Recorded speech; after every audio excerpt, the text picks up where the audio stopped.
All right, guys, so in this video, I'm going to show you step by step how I went from $0 to just under $500,000 in my first year with my agency, which is called Upmatch. Now, I'm going to show you the exact steps I took and the lessons that I learned along the way so that hopefully you can take the things that I'm going to show you in this video and possibly achieve the same or even better results for your offer.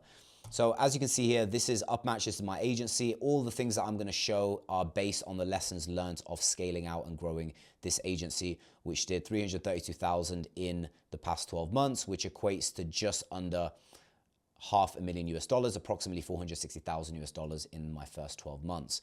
Okay guys, so let's jump into the very first stage of building out your agency. It's offer framing. And this part is so important because this is going to be the whole foundation of all the work you do. Building out your agency is going to be based around this one offer that people are going to want. So we have to create an offer that people find engaging and riskless and something that is irresistible for them to say no to. So what does this look like in context? Well, the first thing is, at this point, you're watching this, you probably already have a skill to offer. It might be digital marketing, software development, it could be accounting, law. Let's start off with a skill set of digital marketing. And so this makes things easier in context. Let's say we run paid ads. That's our skill set. And so the first thing we need to do is address who our ICP is. Who is our ideal customer profile? What avatar of person are we trying to target with this? Because with digital marketing, we could be targeting e-commerce brands. We could be targeting dentists. We could even be targeting SaaS companies. Now you can see that all these three are different ICPs. All these three need digital marketing for their business to thrive, but they use digital marketing in different ways. Because an e-commerce brand will want conversions and sales directly from the meta ads. They're going to look at how much it costs them to get one purchase through the ads. Whereas a dentist, you're not going to buy dental things directly online. They're going to be looking for leads. They want people who need dental services to book in or sign up, and that's what they want from paid ads. Software companies may want increase in signups or increase in lifetime value. So you can see that these are three different ICPs, but they all have a different pain point that we're trying to solve with them. And that's why it's so important to address and understand exactly who our ICP is. Who is it that we're trying to target? Because if you don't know this, you can't make an offer that's irresistible for them. So let's proceed with an example. Let's say that we offer digital marketing services, specifically Meta. That's our core skill set, right? That's what our skill set is. And we've decided that our ICP is going to be e-commerce brands. Now, what is the desired outcome for e-commerce brands? They want increased conversions for less spend. So we can make them an offer saying, if you're an e-commerce brand owner, I will guarantee you an increase in your return on ad spend within 90 days, or I'll refund you contractually and I'll work for you for free until I do achieve that. So that's a very appealing offer to e-commerce brand owners. Why? Because one, it's tailored to them because we've addressed the ICP specifically for e-commerce brand owners. So e-commerce brand owners that hear that, they're going to think, this is perfect for me. This is exactly who they're speaking to. We've said to them that we're going to increase your return on ad spend, which is something all e-commerce business owners want. That's addressing their pain point. That's the second step. And now the third step is, if you don't achieve it, contractually, I'll give you a refund and work for free until I do. Now we've removed risk from them. So we're speaking directly to them and they've noticed that. We're going to increase their return on ad spend, which all e-commerce business owner wants. And we've said that if we don't do it, we'll refund them. This is a no-brainer type of offer that is very specific to a specific ICP. And so you've taken your core skill set of digital marketing and all you've done is frame it in a way where the offer is very appealing to the ICP. And now you have an offer which is more convincing when you start getting the word out there and getting the message out there. You have to frame your offer well. I see people all the time running ads saying, I will run your digital marketing campaigns, and if I don't get you 35 clients in a year, then I'll give you a full refund. But you're not addressing an ICP. You're not addressing a pain point.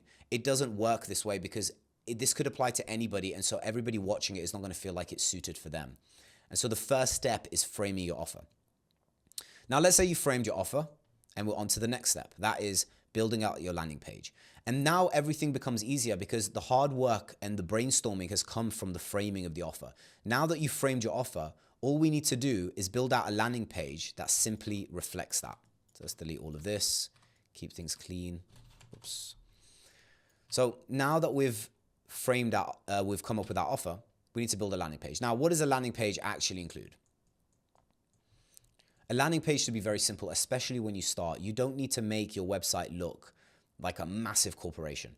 You can keep it very simple with your offer at the top, your VSL, which you absolutely need, and we're going to delve into a VSL shortly, and then the ability for them to book in a call with you. That's all you need. Everything underneath is absolutely overkill. This is actually our old website I've recently improved as, but it's offer, VSL, book in a call. Everything underneath is great, but it's really not essential. The key thing and the key components of it is offer, VSL, Calendly booking form. And so we've already figured out what our offer is. So we write down our offer, and now we're going to record a VSL, which needs to go in our landing page. So what is included in a video sales letter? Well, a video sales letter is basically going to give a bit more information about our offer. So what did we say before? We said that our offer is going to be targeting e-commerce brands, and we're going to increase their return on ad spend. And so in the VSL, we're going to briefly touch on how we're going to be able to do that. And a VSL is going to be different to every one of you watching this, because a VSL can be about talking about past clients you've worked with that you've achieved that same result.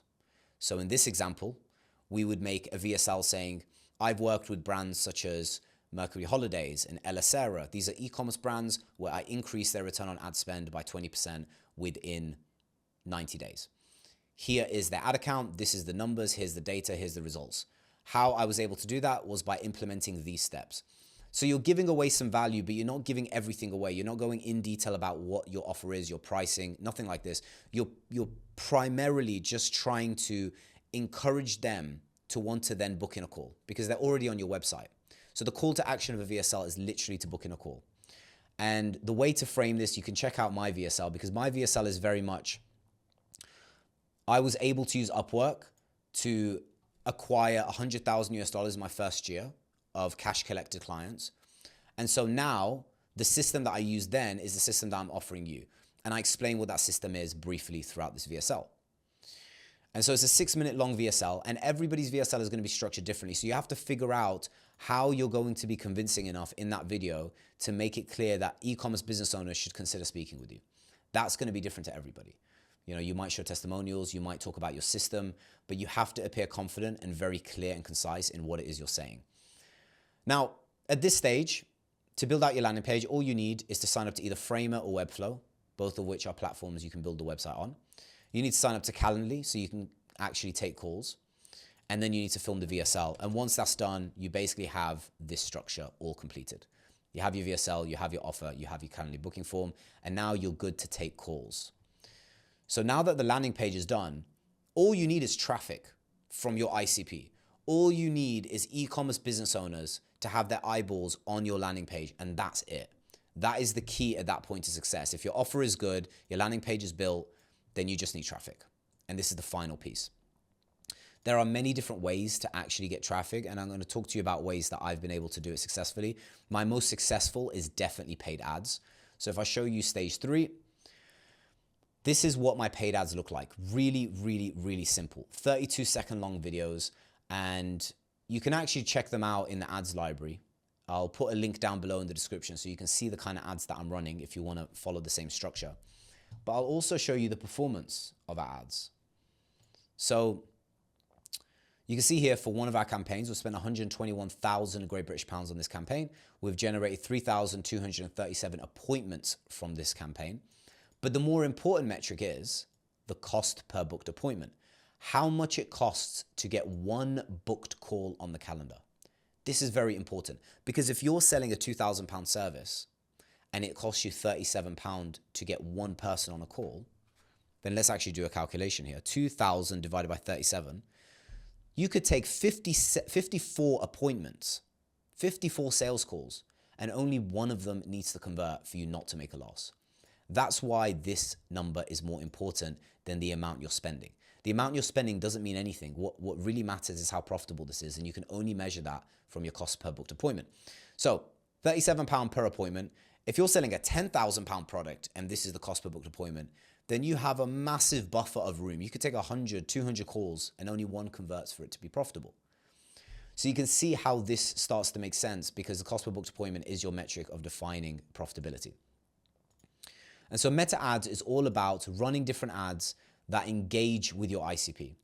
So in the example of targeting e-commerce business owners, we could say from the beginning, we could literally just say our offer out loud. I will guarantee you an increase in ROAS by 25% in 90 days, or I'll refund you in full and work for free until I achieve it. That could be the start.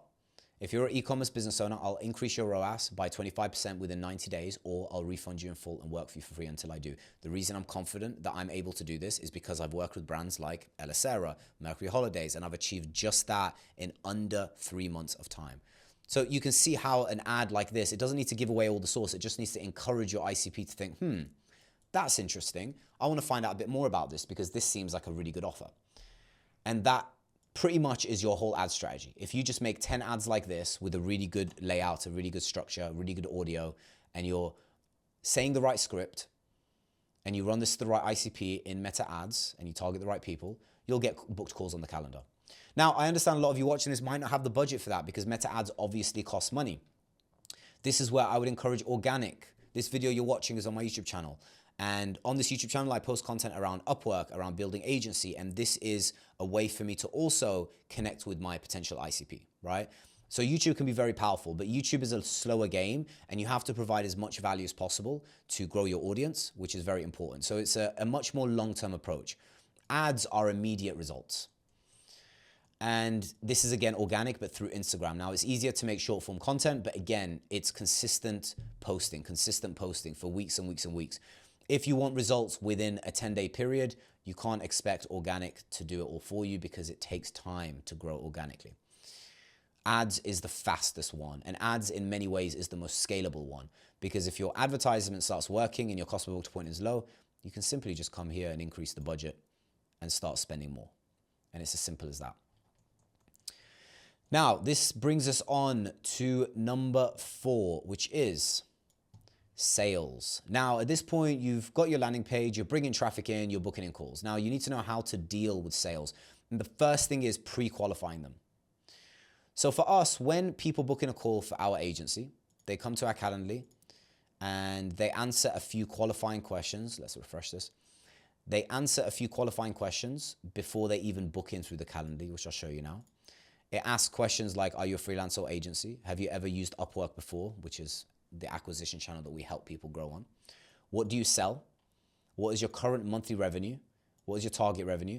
These questions help us filter out people that are going to not be a good fit for us. Once they book in, my appointment setter will ring them and actually ask them a few questions on the phone to pre-qualify them for the call. And if they are qualified, then they go into our sales calendar with our sales team. So as you can see here, by the time you're already on the call with them, they're already qualified. And you can see here, this is my sales team. I've got multiple people on the sales team at this point taking calls for Upmatch. This is actually an old photo. We have different members as part of the team now. But you can see here how you can scale out a sales team only if you're booking in enough meetings. It's something that you don't need to start with. When you start, you want to be the one to take the calls yourself. And then once you've maxed out your calendar, then you bring someone else on and show them how you've been doing it. That's how you scale a sales team. You don't want to start off by just hiring someone else and telling them to close for you because you have no proof of concept. So you have to take the calls yourself to prove it. And you can see here, this is a day where it's just a filled out calendar. These are all qualified calls. All of them are qualified calls on our calendar of people who have actually answered the right questions from the qualification part here on Calendly, and they've answered the right questions from when we called them. It seems that it's a good fit. So we only have good quality leads on the calendar. The sales calls have to be conducted a certain way. You have to first break the ice. That's a good 2-3 minutes. Loosen them up. Ask them why they booked in with you. Let's understand why they're on the call. This call is actually about the prospect, not about you. You need to understand why they booked in a call. Then I would set the tone. The tone being, so just so you know, the way I like to structure these calls, I like to learn a little bit more about your business, your requirements, what it is that made you book in today. And then I'll tell you about what it is we do, and we'll take it from there. We'll see if we're a good fit. Setting the tone, right? Now their guard is down because they know what to expect. Now it's all discovery. Discovery is just asking them the right questions. Why did you book in today? What is your business doing in revenue? What is your target? What is your goal? How are you currently operating the business? How is the fulfillment side? Are you struggling there? How are you generating leads? Whatever questions that are relevant to your specific skill set or service that you're offering them, you need to ask everything so you understand their business like the back of your hand. This is me drawing a very bad hand. How many fingers is that? 1, 2, 3, 4, 5. You need to understand their situation like the back of your hand, because then when you go into the pitch, that's when you're going to be able to have loads of ammunition from the things you've learned about their business as to why your solution is the fit, right? Apologies for the bad writing, but I hope this point is coming across. You have to have a good discovery in order to have a good pitch. The worst type of sales calls are the ones where the pitch is the same every single time. The pitch is going to change depending on what you understand their pain point is. And so this is something I've made a video about at length. It's a very in-depth topic. You can watch the sales videos on my YouTube channel, and that will give you a little bit more insight. But sales calls have to be structured a certain way, because if you nail that, now you've got the whole structure. You've got the offer. You've got the page for people to be able to book in. You've got the traffic coming in. You've got the ability to convince and sell to your ICP. Now you're done. Now you just need to improve your metrics. You've got a funnel. You've got a flow of something that's working. You need a lower cost per booked appointment, a higher show rate, and a higher close rate. These are the 3 metrics that you want to optimize. If you get these better and better and better over time, your business will become way more profitable. Now, if your cost per booked appointment goes lower, meaning it costs less to get people on the calendar. If your show rate continues to increase, meaning if you booked 100 calls this week and instead of 50 showing up, 90 showed up, now you have more people to pitch to. And if your close rate goes up, that's it. This is the key to a very profitable agency. And obviously it's simplified. To get this to drop, there's work to do. To get this to increase, there's work to do. To get this to increase, there's work to do. The cost per booked appointment, you just want to improve your ads and your targeting, or your organic content. If you're trying to get content through YouTube, then you just need to improve, and that's going to reduce the cost to get somebody on the calendar. Show rate can be hiring a setter. It can be email and SMS reminders before the call. And your close rate is all about your sales tactics. So if you're taking the sales calls, you need to improve your ability to sell. That can be watching back your sales recordings, joining sales academies, figuring out ways to improve, testing different styles of closing. But these are the 3. If you optimize these 3, now you're good. You have to interpret the data. So if your show rate is really low, why is it low? Is it because you're not email, SMS reminding them? Is it because you're getting leads from a very, very poor avenue and channel? You have to figure out what the problem is by interpreting the data and applying it in context. And this brings us on to the 6th and final, which is lead chasing. Now, if you want to pull extra revenue out of this whole system that you built, follow up with past leads. Start email marketing. Everybody that signs up, that's an email that you could be nurturing. You could be sharing with them updates about your business. And then they're more interested in maybe booking in a call 2 months later or 3 months later. I can't tell you the amount of times that email marketing has brought cold leads back to us and warmed them up on our behalf without really needing to do much except for send an email. Build out a community, right? Once you start growing big enough and you've got a bunch of leads, even if they didn't convert, put them in a school community. You know, if you're booking 100 sales calls a month, and let's say for hypothetically, even 90 of them don't pay, well, you can at least say, well, join our school academy. It's completely free. I'm going to help you. And inside of that school academy, give as much value as possible, because that's going to keep them warm to then come back and convert. And the last thing is setters and VAs. Now, with leads, you want to qualify them. And like I mentioned, this is something that we do. When somebody books in, we try and call them and pre-qualify them, make sure they're a good fit. This is something you really should consider. So managing the leads and chasing the leads is a big factor of growing this. And this is basically it. bear in mind, I'm still early in my journey building my agency, right? So Upmatch has only been around for a little over a year now. And in my first year, we were able to go really fast just purely based on this. I, of course, have different plans to kind of scale and grow and make things more profitable and get more traction. But these are the essential building blocks that took me from 0 to 460,000 with my agency in pretty much my first 12 months. And so I hope this helps. If you guys have any questions, comment it down below, and I'll see you guys in the next one.